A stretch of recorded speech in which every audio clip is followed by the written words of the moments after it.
Welcome, Full Sail University.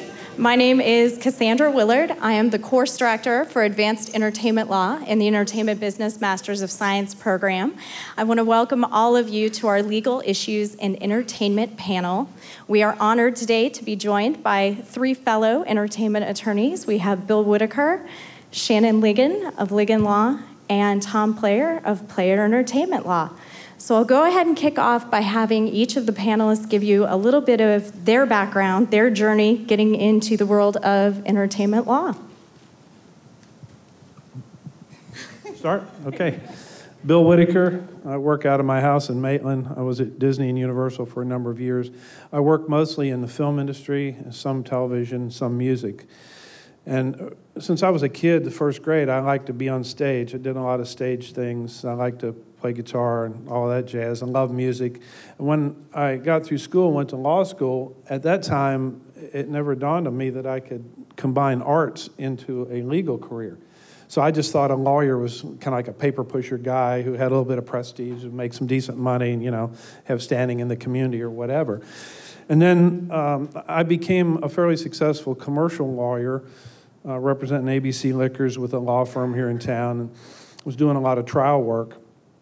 And just because of the stress of it all, I started working out in martial arts with Master YK Kim in Taekwondo. And this was back in the early 80s. Well, Master Kim got the bug to do a Taekwondo film. He had a buddy who was a grandmaster from Korea who had one in theatrical distribution. We went out to the Seoul Theater in Lee Road to see it. So he decided he's going to make this film. And he put together all the money and all the people.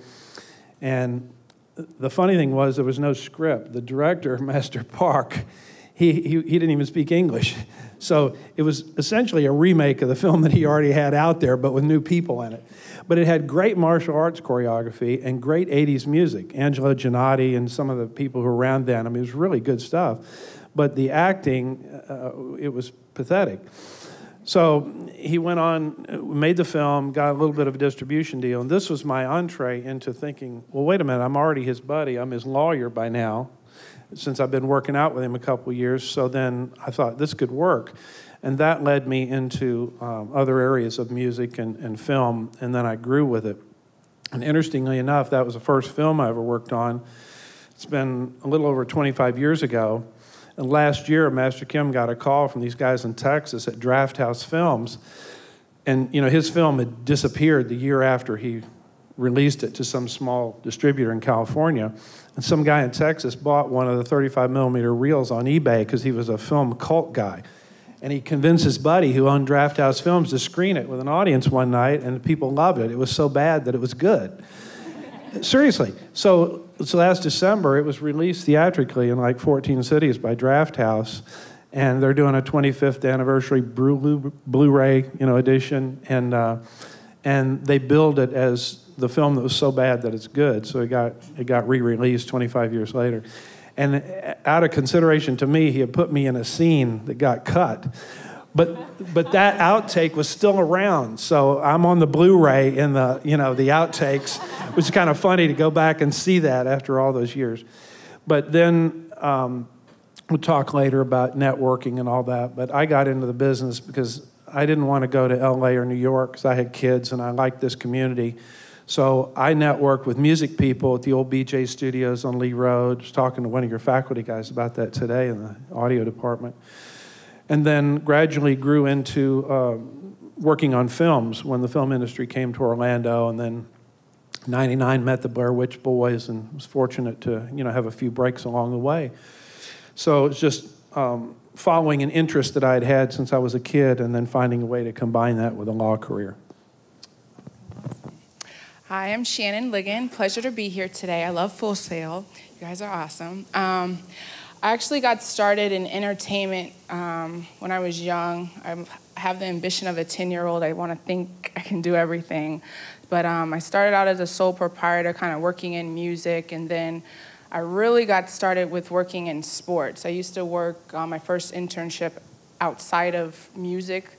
I used to work for Clear Channel Radio, and then I kind of went into sports. I used to work for a sports agent in Miami. We had about 20 players in the league. And from there, it just kind of developed, and I went back in my passion of music. So I primarily represent musicians and athletes and startup companies and as their personal attorney. Let's see, I started my own law firm at the age of 25. I never dreamed of becoming a lawyer. I actually was working as an A&R and product manager at a record label, Big 3 Records in Tampa Bay, after I graduated from Florida State.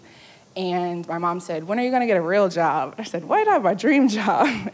So my neighbor at the time was Judge Mathis off of TV, and him and my mom were like pushing me like, just apply, I'll write your letters of recommendation. And being as bullheaded as I am, I was like, no, I'm fine. So I ended up applying, went to law school here in Orlando. In the middle, I did go to Connecticut School of Broadcasting. If I knew Full Sail existed, then I would have been here. But I did a stint doing radio and television broadcasting because I never wanted to get to the point in my career where I couldn't do something I had to tell someone else to do. Because if the engineer's not there, I want to know how to work Pro Tools. If the TV guy's not there, I wanted to know how to work, the teleprompter, Avid, or anything.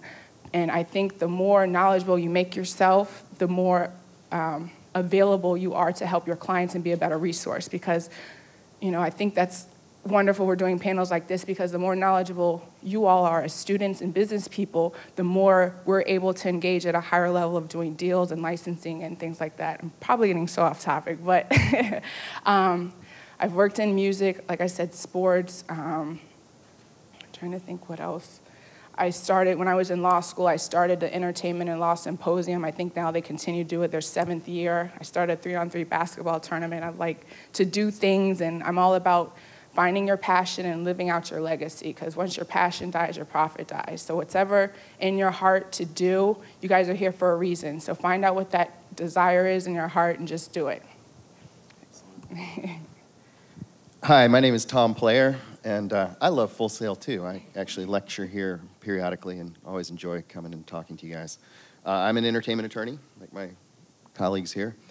I took a little bit different path than they did, I think. I always had kind of a love for music. I remember when I was very little, like 5 years old, crawling up on the kitchen counter and curling up next to transistor radio and listening to music and falling asleep. And I had 4 older brothers who were really into music, and me and my friends my age would, play air guitar and pretend to be the Beatles and things like that.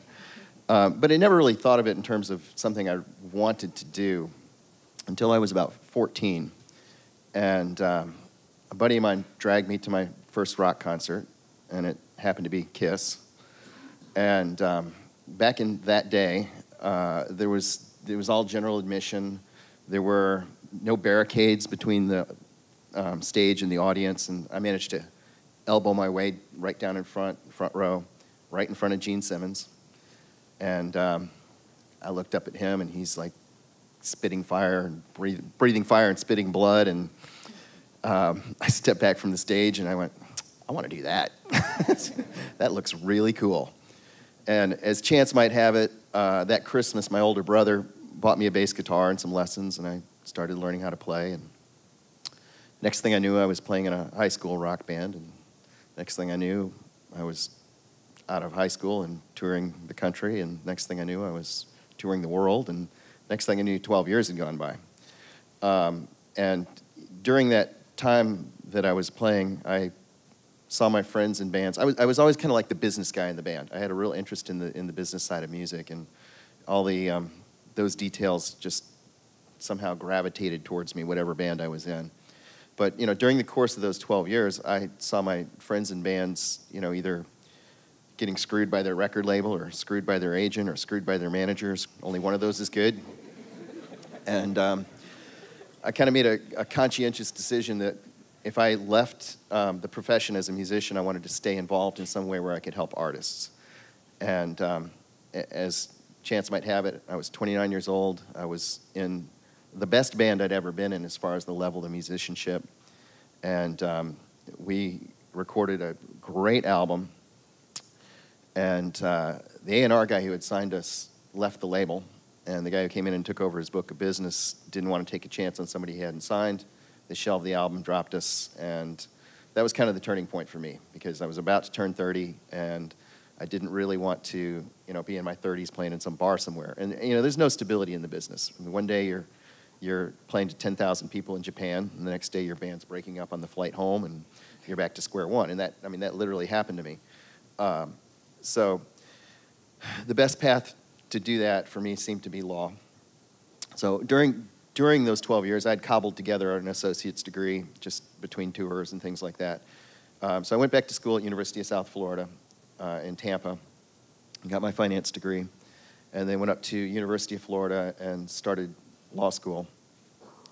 And I don't, how many of you are thinking about going to law school?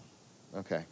The typical thing you do when you go to law school is after your first year, you interview for summer internships and try to get a job with a bigger firm during the summers and hope that you make an impression so that after the law school they'll hire you and you get a job.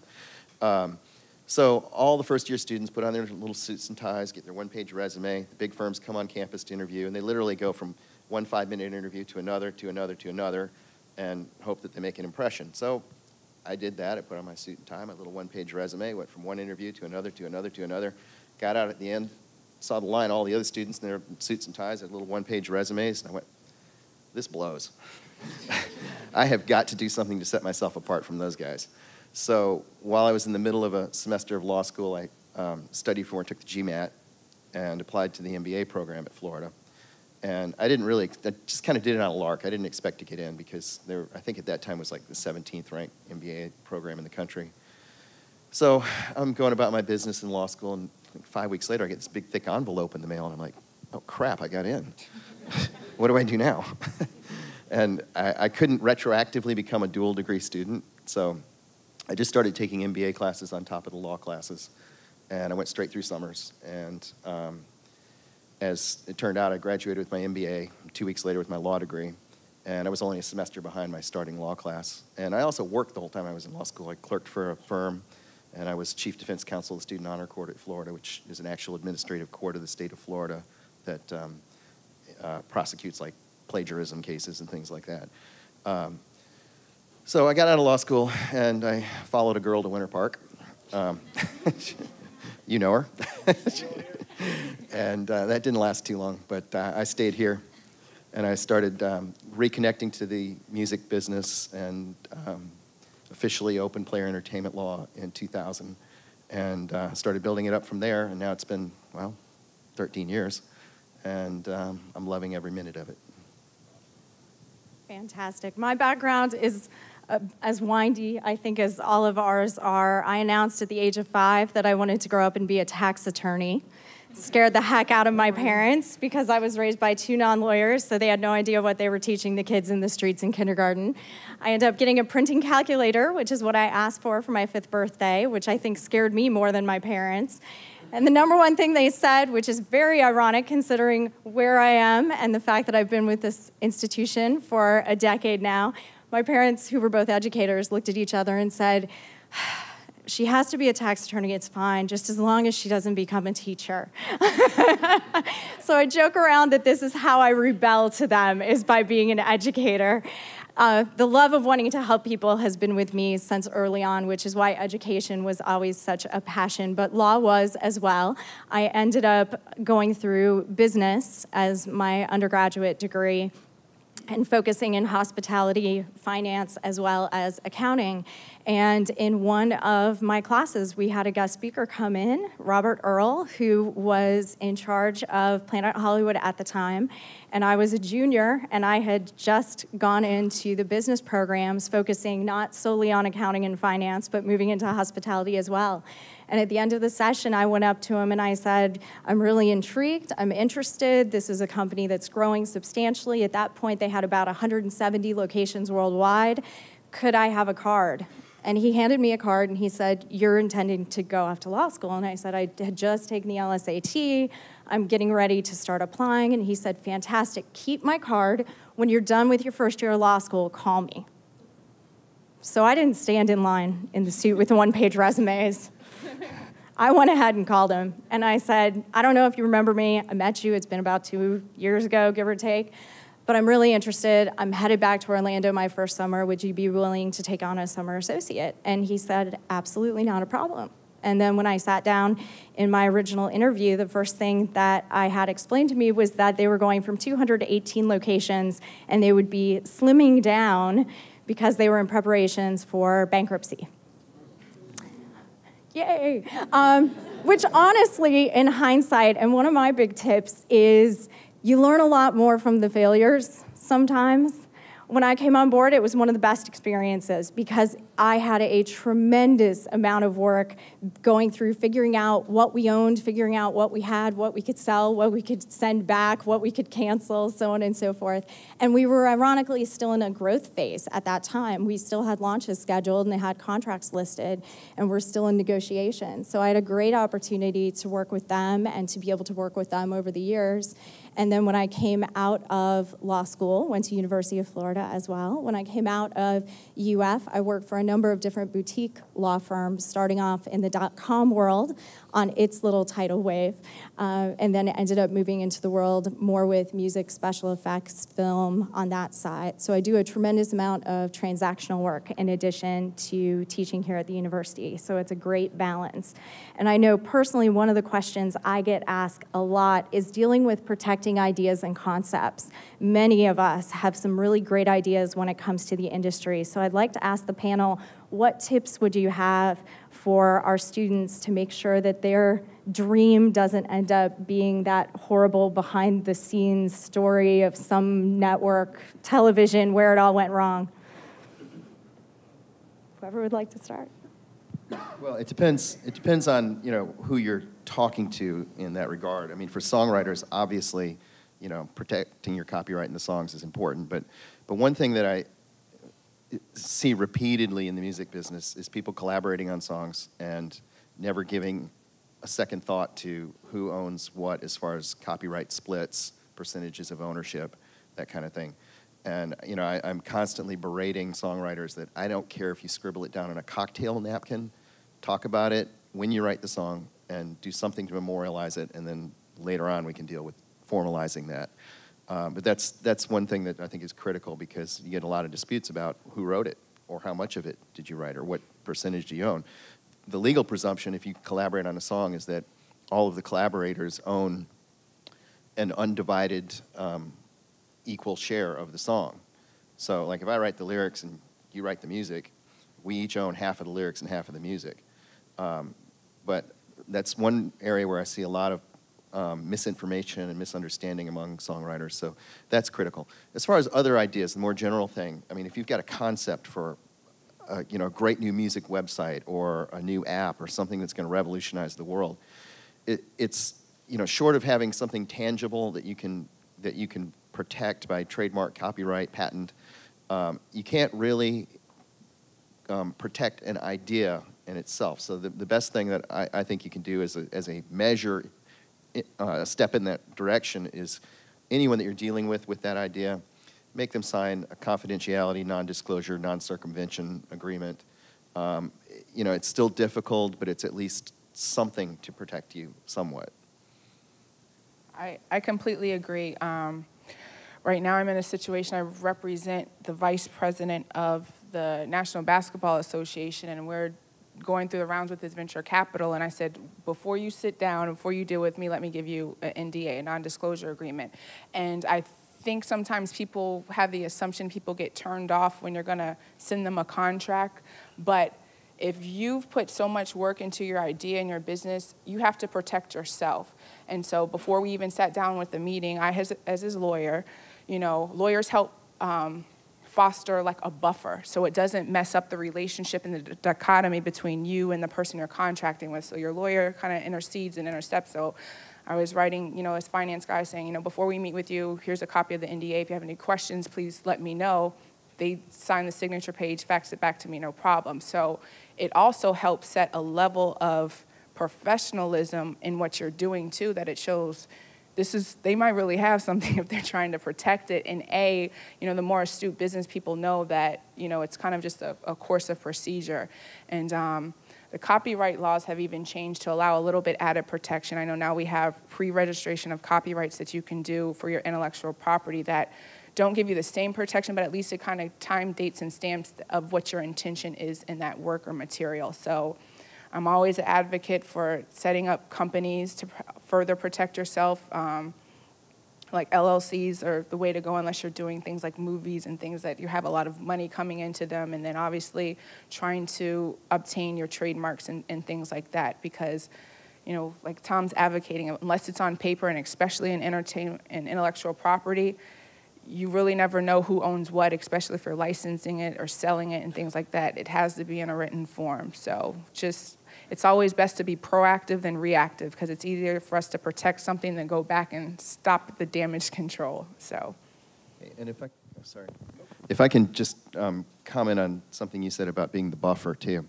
The entertainment business is a business, but you're dealing with artists who generally function differently than other business people. Most of them are very adverse to dealing with the legalities, to wanting to ruffle people's feathers and things like that. So it's one of our important functions as an attorney is to be the buffer. And I often find myself when I have a client who's like, well, you know, I don't want to, you know, I'm collaborating with this big star. I really don't want to, you know, piss him off by shoving paperwork in his face. I'm just like, blame it on me. Just tell him my lawyer is the biggest jerk on the face of the earth. He won't let me do this if I don't get you to sign this. And the flip side of that, too, is that you're doing your due diligence. And even though you're an artist, you are a business person. And if anyone on the other side has a problem with that, it's probably not somebody you want to be working with. Yeah, so I'll take it down the road a little bit. What Tom and Shannon have said is absolutely correct and very good. NDAs and making sure you get a tangible expression of your concept. Because the concept itself, somebody can copy, and there's not much you can do about it. So here's why it's important later. If you're doing art for art's sake, you know, that's one thing. But if you're out there trying to sell your song, you're going to be entering into a publishing agreement, maybe some kind of a songwriting, you know, agreement, maybe an artist agreement, if you're lucky. And if you're a filmmaker, maybe somebody's going to option your script, or maybe a company's going to finance your script for production. What's the first thing they're going to want to see? Your copyright registration, because they're not going to buy something that you don't own. You can't legally sell them something you don't own. And it's like the title to the car or the house in a way. It is the proof of your ownership and that you have protected the work that you're now doing this deal on. So that's why it's very important. You can't close the deal down the line if you haven't done your homework on the front end correctly. And one other thing in this area that you will probably run into, because of the fact that ideas can't be copyrighted, if you're pitching an idea or a reality show or a script or anything to a big company, if you're lucky enough to call up, you know, Spielberg's company and they actually talk to you, they're going to say, okay, we're going to send you a submission agreement, and then sign that and send it back with your script. When you read the submission agreement, you're going to flip, because it basically says they can steal everything and there's nothing you can do about it. It says, and you understand that ideas can't be copyrighted, and if we ever even dreamed about something similar to what you're sending us, you don't have any right to come after us. So now you're deciding, do I want to take that chance or not? Well, if you've done what Tom and Shannon said, then it's probably worth the chance, because hopefully you're working with a good lawyer. You've got a good tangible expression of your work in a professional form, and it's going to be very hard for someone to literally infringe your work by stealing your dialogue. Although I've had situations where, you know, that's actually happened. But the submission agreement is scary, but understand that if you've done it correctly on the front end, that goes a long way towards protecting you, not only in the deals as they're coming together, but in closing the deal. Absolutely. And I think one of the best tips that I've heard over the years, those of you who are focused on electronic music, you may be familiar with the Winter Music Conference. Wallace Collins is one of our cornerstone entertainment attorneys. He's an establishment, if you will, at WMC. And Wallace always gives one really great piece of advice every single year. He explains that as somebody who's creative in the industry, you shouldn't sign anything other than an autograph without an attorney nearby. And even then, you should be very careful. I tell them don't even sign an autograph without Exactly, exactly. Be very careful what you sign. You want to be cautious, particularly when you're handed different agreements from different parties, because that submission agreement or that agreement even to appear on some sort of television program, some sort of pitch meeting, whatever it may be, they can bury all sorts of fun things in there. So our biggest job, to a large extent, is to go through and have these reading comprehension tests to make sure that you are on board and on speed, and that you know what you're getting and you know what you're giving, so that way you don't end up selling or giving up a concept without understanding fully what's going on. Yeah, and if I can comment on that, don't sign anything until your lawyer's looked at it. That's Absolutely. another thing where artists just fail miserably. It takes far more energy and far more money, legal fees, to unwind or fix something that you got into than to do it right the first time. So, you know, it's like the old expression, an ounce of prevention is nowhere truer than in the music business or the entertainment business. Absolutely. And with those great recommendations, I want to open up to the panel. What recommendations would you give to our students getting ready to go into the industry? What would be some of your insider tips or some secret sauce, if you will, for success? Well, first I'd say do what you're doing here, network with people. You know, a lot of what we do is built on relationships, and there's a lot of bad egos and bad motivations in our business, like any business, but there are a lot of good people who will help if you ask. So protect yourself. If you're a young woman or a young man, be careful of the relationships you're getting into and make sure that somebody's not helping you for the wrong reasons. But if you're in a professional relationship, it's okay to ask for help, for people to mentor you, give you some good career advice. Just like everyone here has had breaks because they ask. You know, Cassie positioned herself with Robert Earl and got a great amount of life experience by just asking. So that's important to network. Also, an extension of that is there are a lot of wonderful industry organizations. Like in the music area, you have the Recording Academy, you have the publishing companies, Broadcast Music and ASCAP, CSAC. All of those have industry events, committees, and other things. A lot of them have student memberships. And if you're in a local organization, whether it's here at Full Sail, I mean, like Cassie gets to network with everybody in Hall of Fame week by virtue of what she's doing here, which is a great extension for her job and outreach, if you will. So volunteering on some of the seminar committees and other things puts you in touch with the key people who will be coming in and doing things. So networking and being part of good organizations is a great way to break into the business and build relationships that can help you down the line. I'd say the same thing. Interning, one of my biggest clients, after college, someone told me I'd never be able to get a job at the record label. I got an internship a week later. They hired me a month later as an A&R product manager, and now I'm one of his entertainment lawyers. So I went from intern to his lawyer. So interning, getting the experience. I'm sure, like myself, I've had several interns from Full Sail that I've actually, one of my first assistants I went on to hire. And building and fostering the relationship, it's very true. Your power lies in your people ties in this industry. I always tell young lawyers or students, like, don't come out of school and start a law firm. I did that, but I think I only got away with it because I had the relationships and the client base, because I had been working in entertainment and sports for 10 years before I went to law school. And like I said, mentorships. I have a gentleman here today, I think he's in here, Jip. I met him when I was teaching music at the Boys and Girls Club, and to see him in high school, and he actually got a full ride to Full Sail now and is working as an engineer, building and taking people with you to the top. I brought another gentleman, there's Jip in the back. He's one of your classmates here, but I've watched him grow and blossom from high school, and I actually brought another gentleman with me today because he was like, I don't know what I want to do. I think I want to do music. So I brought him along to shadow. So pick people that would be good mentors and find good mentors for yourself and mentor others, because that's kind of how you learn in this business. Like, if I could speak on something, my biggest mistake was one of my biggest learning lessons.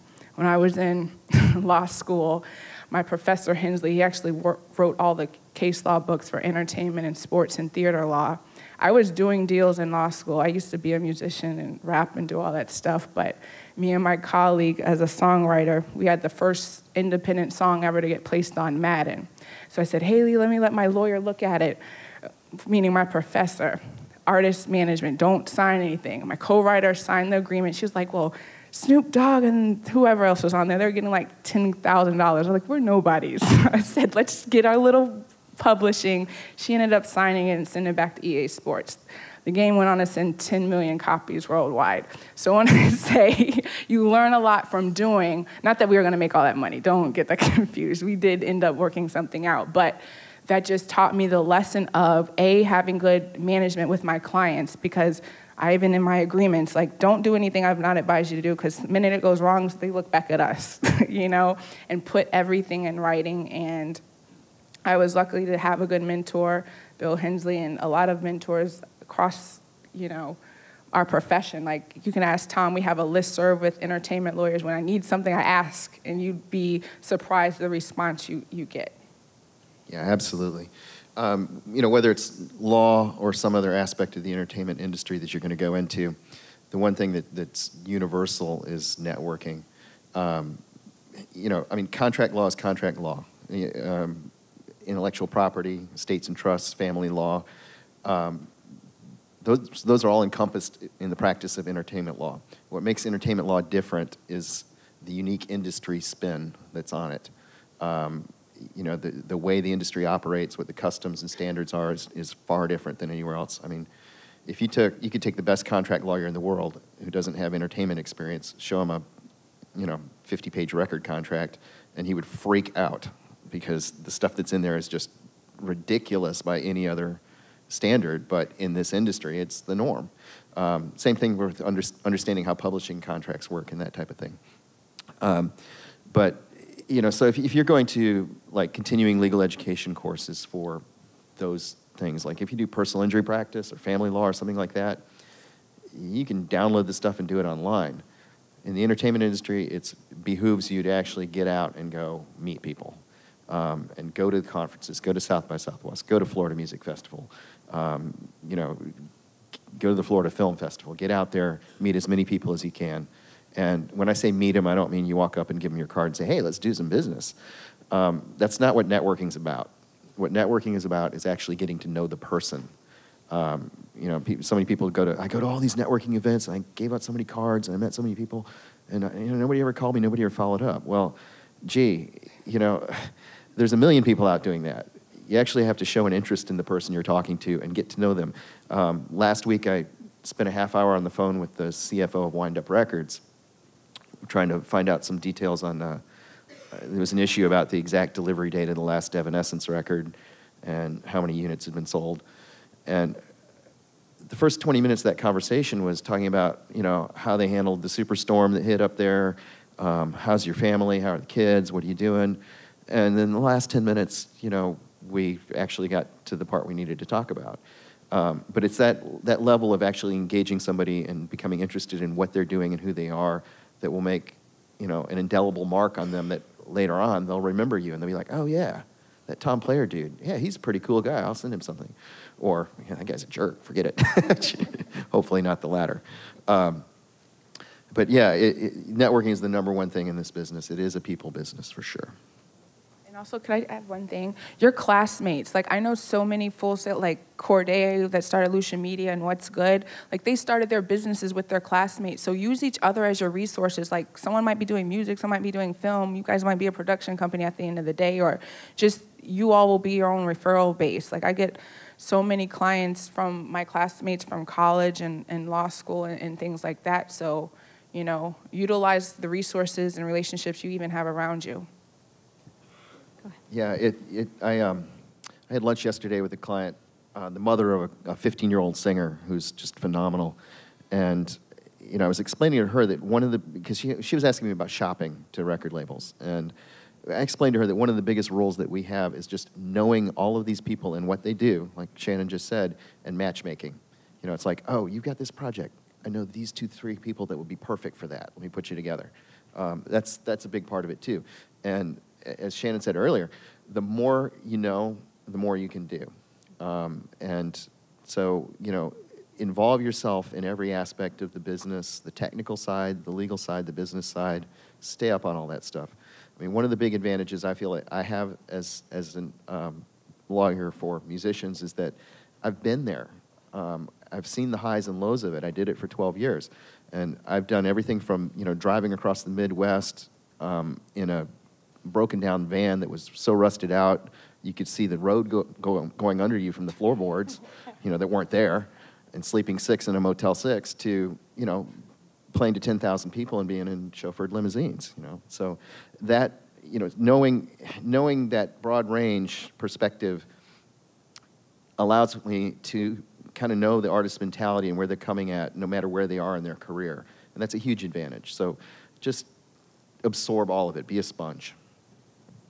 Definitely. Being well-researched also is a tremendous help. I know every now and then I'll have a client come in who wants to shop, and their number one thing that they'll explain to me is, I've already tried it, and it didn't turn out for me well. And I kind of cringe and ask the follow-up question of, well, how did you approach this? And they'll explain to me that they went through and sent discs or MP3s or whatever more format or medium was hot at that time to every record label they could find that existed within some geographic region. So all of a sudden they're this spam monster, and they're sending their stuff. My 15-year-old daughter who sings covers of Tiffany with a heavy Southern twang, we sent it to Sub Pop, we sent it to all of these other labels. Sub Pop isn't probably looking for your 13-year-old daughter singing Tiffany covers, but I'm sure it was entertaining for their A&Rs. It's a change of pace. But make sure you're well-researched. Make sure that you have an idea of what they do and what they don't do when you're looking to network and connect. Having that knowledge base makes a big difference when you're going through and trying to make those connections. I think one of the other things, and it's always fun to share some war stories from time to time. One of the things that attorneys always kind of share their wisdom through that one time when this thing happened. It seems to be kind of one of our default settings from time to time. For me, myself, one of the things that I like to impart upon everyone is the fact that when you're handed an attorney, or when you're handed a contract, I apologize, when you're handed a contract, an attorney, a contract, whatever, when you're handed anything, make sure you ask questions. Make sure you review things and you ask questions. I've had a few clients who have gone on to different reality shows, and one of the examples that I love to talk about is the fact that when I'm handed a contract dealing with any sort of programming, the knee-jerk reaction instantly is, how many of me are there as a potential contestant versus how many people are they actually going to slot? And one of my clients, we passed off on season 1 because the contract was so absolutely atrocious. It was... They all are. Yeah, it was especially atrocious. I have never seen a reality show contract that wasn't atrocious. It was particularly atrocious. Just to give you a little snippet of how bad it is, I won't name the network or the show, but it explained that if there was anything that occurred, because there's communal living, it's part of the drama of pretty much all of them. There's communal living, and my client was a female client under the age of 30, and the contract explained that if anything happened in the home, assault, battery, it also included specialized categories, including sexual assault and rape, specifically listed, that they would not intervene, but they would continue filming. And my client, when I explained that to her, was absolutely mortified. And she said, there's no way I'm going to go on that show. These people are twisted. She was just creeped out by it of like, who are these people and what are they thinking? And I told her, I said, we can go back and negotiate. There were some other things that were pretty ugly as far as future incomes and control of future contracts and things of that nature. I said, we're already going to the table with a whole list of stuff. What's throwing one more on? And she's like, don't want to do it, don't want anything to do with it, walk away. Second season, they send her a note. You don't even need to talk to us. We want you on the show. Send me a contract. Almost identical. There are about 3 clauses missing, but the you can get attacked and we'll film it thing is still in there. And she said, this isn't some sort of, wrestling. This isn't some sort of show in some foreign nation where things like this are acceptable. There's no way I'm going to take this. Third season rolls out. Hey, we just wanted to see if you'd be willing to do it now. And she finally reached out to me and she said, before they send me anything, can you send them a letter that I don't want to be involved in some scandalous video of me being attacked? Like, I don't want to go on this show to become a plaintiff. If I wanted to be a plaintiff, I'd be on People's Court or Judge Judy or something like that. Whereas one of my other clients ironically got an offer to be on the second season of the show, and when he shot through the contract, I went, oh no, not again. Advised him of the exact same thing. You know, hey, listen, one of them took a pass, but if you're interested in this, here are the things that are in there. When I advised him, hey, if you get beaten up or anything else that's in the contract, he thought it was awesome. If you meet him, you'd understand. But the one really interesting thing was there were really horrendous clauses if he actually won. If he actually won, this dark cloud would follow him forever. And he looked at me when we were going through the next to last meeting with the production company, and he looked at me and he said, Cassie, what's the likelihood of me winning? And I looked at him and I said, if that's the thought process, don't do it. Don't do it. That's a bad idea. If you're going to be the first one kicked off the island, so to speak, that's not going to give you lots of street cred. So maybe this is a bad idea. And he goes, no, I'm going to go ahead. I'm going to do it. Well, when he made it to the finals, he calls me up and he says, hey, I have a question. And it loops back perfectly to Tom's point earlier of that ounce of prevention. He calls me when he gets ready to go into the finale, and he said, hey, you remember in that contract where it said that forever they have these controlling interests and they have revenue takes and all this other stuff? Before we go into the finale, is there any way you can mix that up a little? I told him, I said, do you realize at this point who has the leverage, who has the rights? You have painted yourself in a corner. And then the finale airs, and he wins the dumb thing. And in hindsight, I had dinner with him just a couple weeks ago, and in hindsight, he said, it was the best experience ever. He said, I would never give it back up, but he said, if I could do anything, one thing, he said, I would build a time machine, I would go back, because I heard that the current season, I have a client who's on the show this season, and he said, I heard that contract looks completely different than what I signed, and that you're the reason why. So you really want to watch for this. Watch those unnegotiable contracts. You can do a lot with them. So it's one of the stories that I love to tell as far as how these contracts work. So I'd love to open up the floor for any great war stories or any great kind of tips that you've experienced through trial by fire, if you will. I'm sure Bill has some. Yeah, Bill has some great ones. Yeah, a lot of good ones, and a lot of bad ones. But that's part of the business. One thing I've learned over the years that's kind of interesting is a lot of the really best deals and most successful, because of what Tom said, building relationships, the good deals come together pretty easily without a lot of stress and strain and posturing and kicking the other lawyer in the teeth and all that, because everybody wants to make the deal. And there's mutual respect, and so it's not about who's got the best gunfighter. The bad deals are the ones where that comes in, and you got to be more assertive.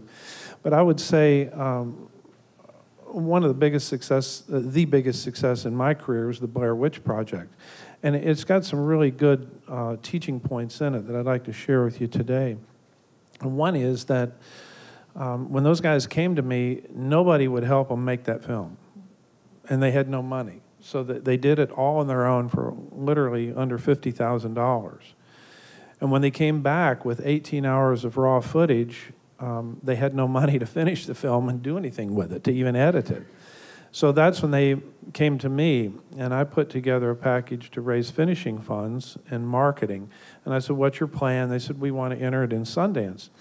And I said, well, don't you have to have a 35 millimeter print? Because this was in 98, 99. There was no digital projection then. They said, yeah, we need to raise money to convert, because they had shot videotape and a little bit of 16 millimeter.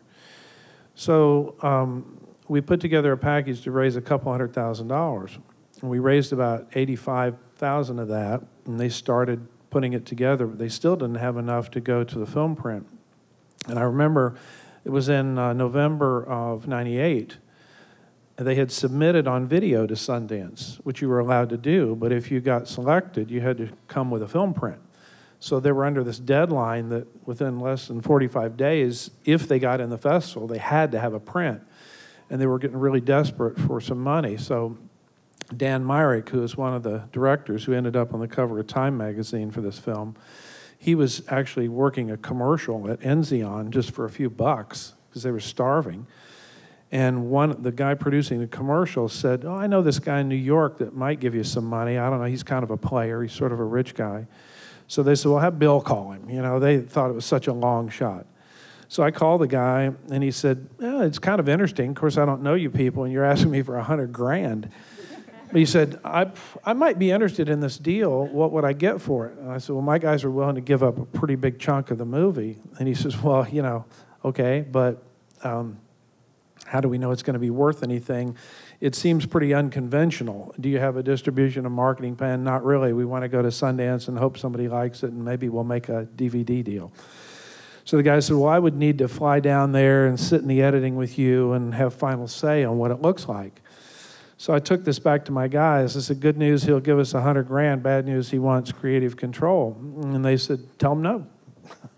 So good for my guys. With all this riding on it, I called Bob back. I said, Bob, you know, can't do it. And he said, you know, that's really gutsy. I'm going to give you the money anyway. So Bob gets 27% of Blair Witch. He gives us $100,000. My guys jammed all through December. They got their print made. And at that time, I had not done a distribution deal ever. You know, so, I mean, I had done a lot of music, but I was new in the film thing. I was producing some films, but not. So I said, look, we need to get a killer distribution guy on because we got accepted into Sundance. And so I thought, you know, what happens when you get into Sundance, a lot of the big agencies and lawyers start contacting you because they think, hey, you're going to get a lot of press on a national stage during the festival, and B, maybe your film will be the buzz of the festival, and we want you to be our client. So they got signed by Endeavor Agency in December, and we all went to Sundance, and we got a really good distribution guy on board. And so they said, Bill, when are you going to come out? You know, we had money for us all to go to Sundance. And I said, well, when's the first screening? They said, it's the first Saturday, and then the festival starts on Monday. So I said, well, why don't I fly out Sunday? Then I'll be there all week. I said, when is Stuart, the distribution guy, coming? They said, well, he can't stay during the week. He's got to go back on Monday, but he'll come Thursday, so he'll be there for the first screening. So Sunday morning at like 4 a.m., my phone rings. It's my guys, and they said, Bill, get your ass out here. And I said, what are you talking about? They said, it went down. I said, well, what do you mean? He said, it went down, man. We made a deal. We sold it. We're getting $1 million up front. I said, you're kidding me. So I got out there the next day, and this company had come in, and they said, we like your film, great audience reaction. We want to trade on the press the whole week of the festival, so we want to make a deal now. We don't want to bargain all week, and, you know, what is it going to take to close this deal? So they offered $1 million up front, which was just undreamed of by my guys. And then, thank God, I told him to hire Stuart, because I got to say, I would never have thought of this. Stuart says, well, we're going to need a bigger advance than that if the film does anything. Because we had researched this company, Artisan. At that time, they had never done more than $10 million in theatrical revenues. They were very new. Later, they went with Lionsgate, and they got really big. But at that time, they had only bought one other film called Pi. So Stuart says, look, if you did put it in theaters and it did catch on, which, okay, it's unlikely, but if it happened and it made over $10 million, we'd be the biggest thing you've ever had, so we would want additional advances.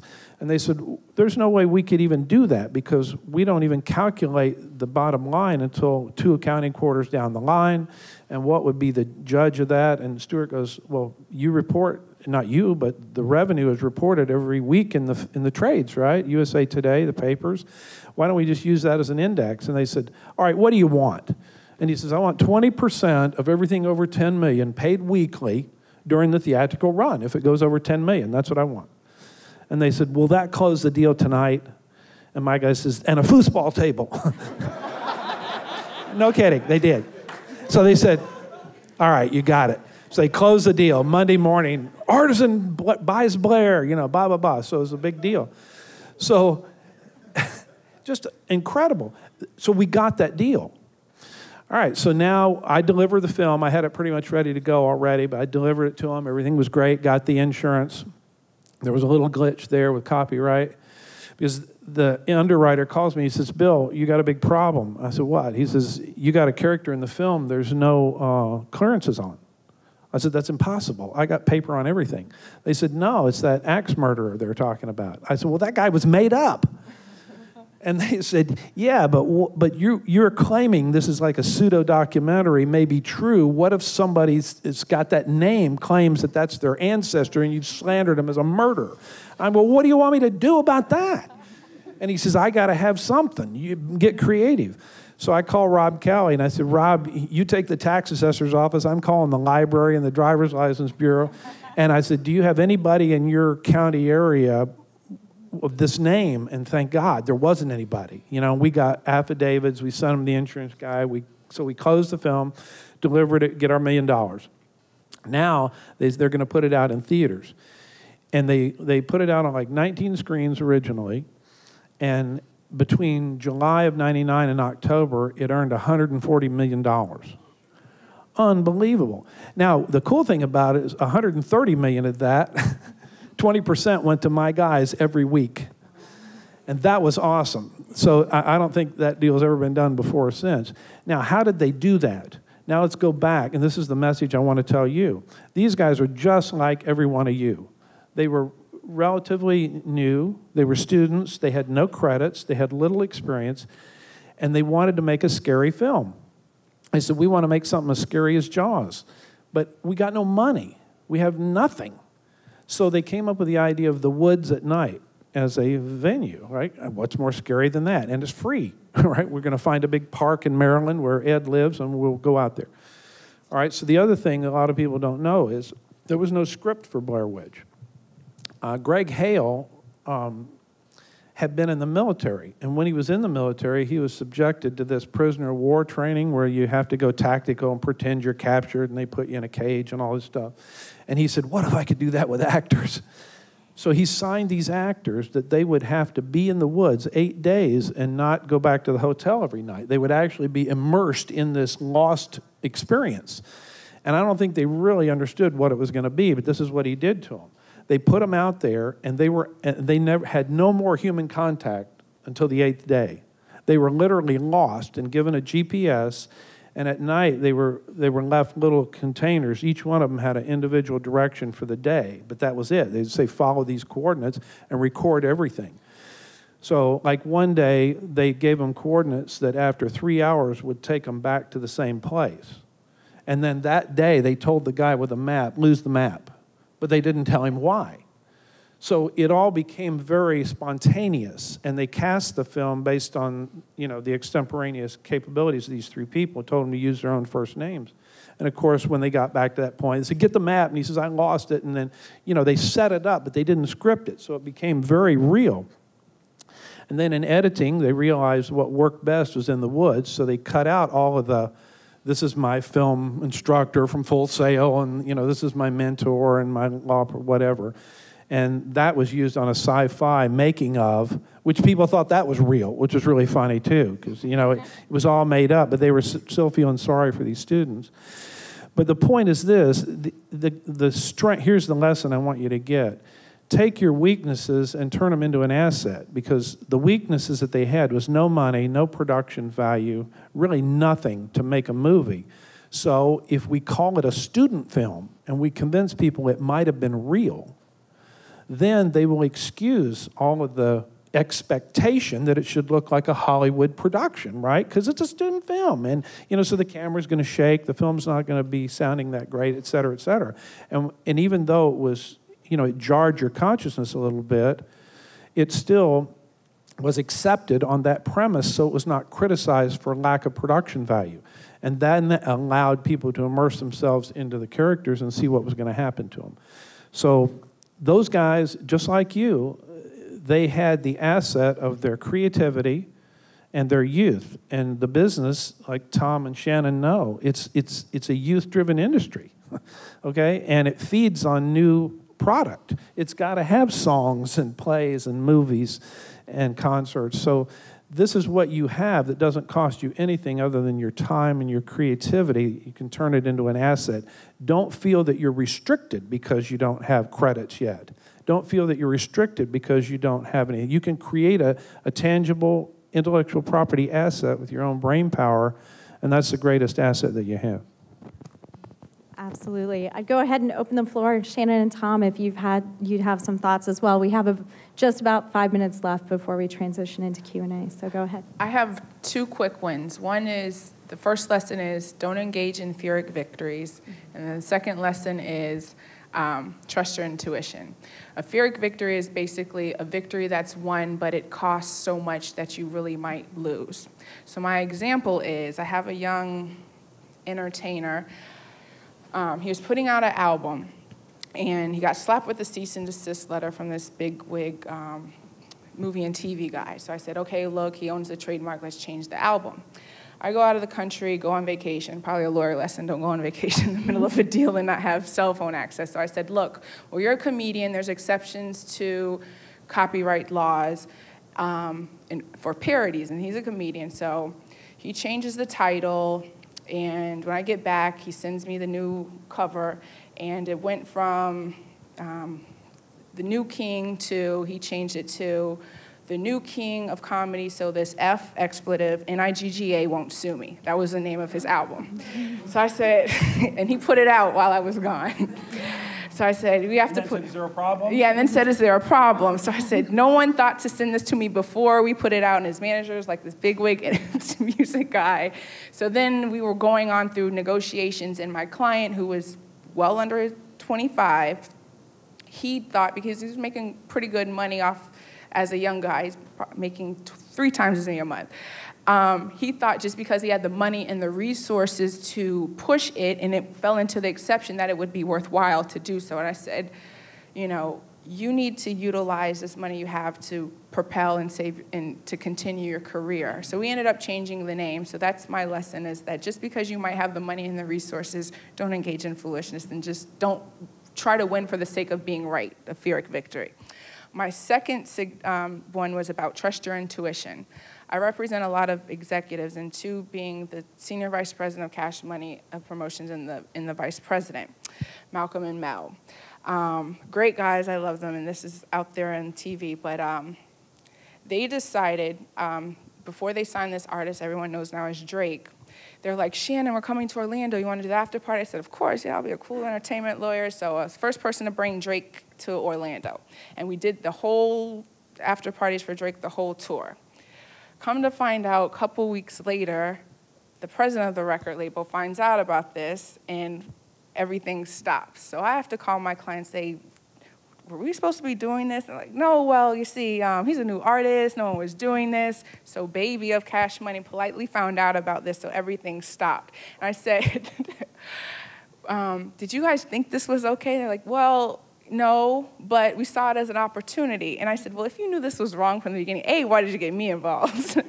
B, trust your intuition. These are industry vets, and they've been doing this a long time, and it really wasn't a bad situation, but it's one of those things where if you know something's wrong, probably don't do it, in which, again, they went on some TV show that they were probably not supposed to be on, and we had to call VH1 and tell them, can you edit it? But then my client became such an intricate part of the storyboard, he ended up having to stay on the show, and the president of the label found out about it, and they almost lost their job. So again, just trust your intuition. We all have a moral compass and code within us, so those are my 2 horror stories, I guess, for lack of a better word.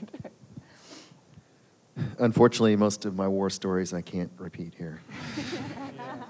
Well, in that case, but and I was going to say, in that case, Tom, if you want to give us a couple of great resources to use in the future.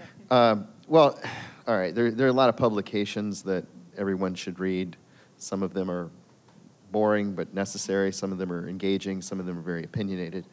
And I'm speaking, like 80% of my practice is music, so I'm speaking particularly about the music business.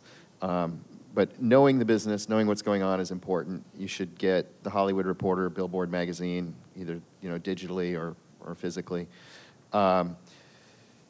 Everything you want to know about the music business by Donald Passman. It's kind of like the Bible. It gives you a very cursory overview of everything, and it's a really good book. Every time a new edition comes out, I reread it just to see what he's added. Music, Money, and Brabeck's book. Yeah, what's Music, Money, and something. Jeff and Todd Brabeck.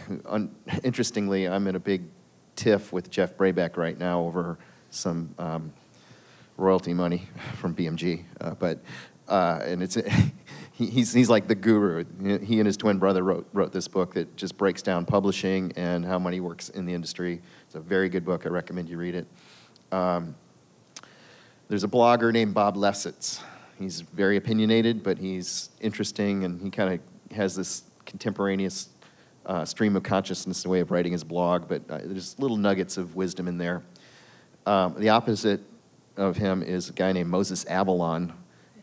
Those two butt heads a lot. They're both very opinionated, but it's good to see the two perspectives, and again, you always pick up some little gems from Moses, too. So those are a few resources I can think of off the top of my head, but just generally, pay attention to what's going on in the industry. Learn as much about it as you can. Absolutely. Research, networking, we've got some great information that we've received throughout this session. I want to thank all of our panelists for their insights. Thank you for joining the Legal Issues in Entertainment. Thanks to Bill, to Shannon, and to Tom. Thank you so much.